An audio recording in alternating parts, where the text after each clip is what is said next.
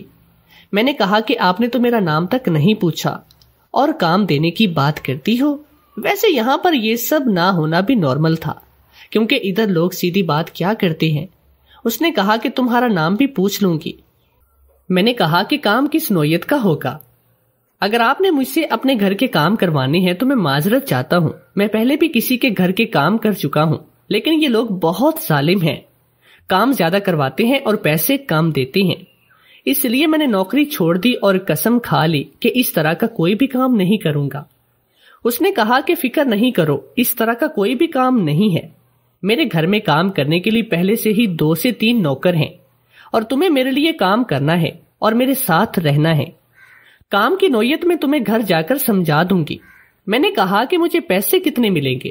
اس نے کہا کہ میں تمہیں 1 مہینے کے 20,000 ریال دوں گی.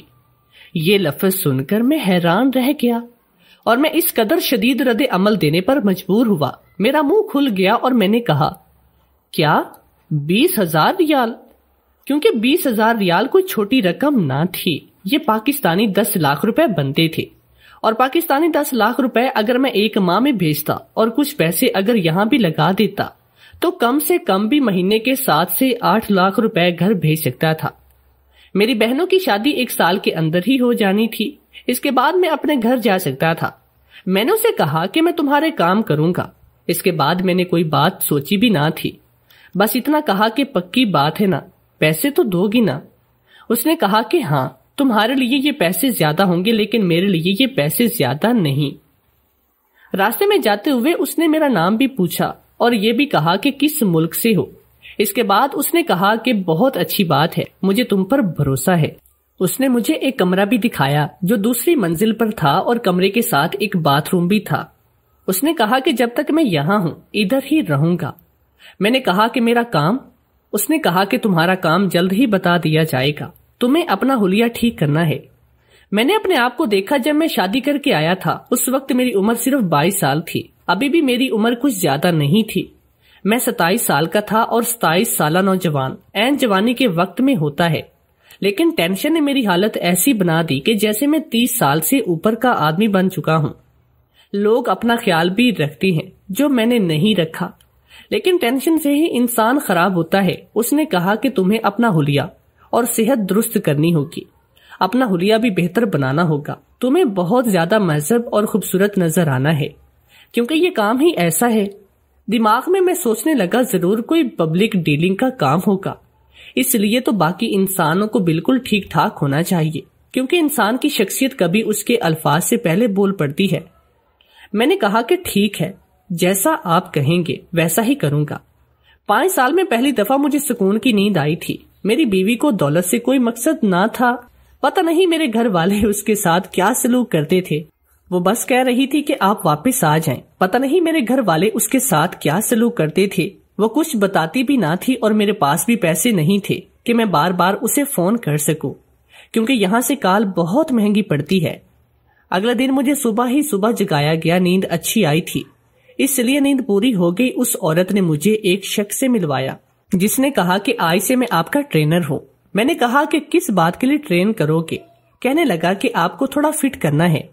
عورت کے کہنے پر مجھے مردوں کے سیلون بھیج دیا گیا, جہاں پر میرے بالوں کو کلر کیا گیا, میرے ہاتھ پاؤں بھی صاف کروائے گئے, میری داڑھی کی شیپ بنائی گئی. میں پہلے سے بہت زیادہ مختلف اور اچھا لگ رہا تھا, لیکن ٹرینر صاحب نے مجھے پورا دن مجھ سے ورزش کروائی اور مجھے نئے کپڑے بھی لے کر دیے. مجھے تو ایسے سجایا جا رہا تھا جیسے میں کسی فلم کا ہیرو ہوں, اور کسی فلم میں ہیرو کا کام کرنا ہے. 1 مہینے تک مجھے اپنا خیال رکھنا تھا. اس عورت کا نام جو بھی ہو, لیکن سب اس کو میڈم کہتے. میں نے وہاں کے نوکروں کو ایک عجیب بات کرتے ہوئے سنا تھا. کہنے لگے کہ یہ نیا بکرا ہے جس کو میڈم لے کر آئی ہے. ویسے تو یہ بڑا ہی حسین ہے, لیکن ادھر کا نہیں لگتا, تبھی تو اس کی باتوں میں آ گیا ہے.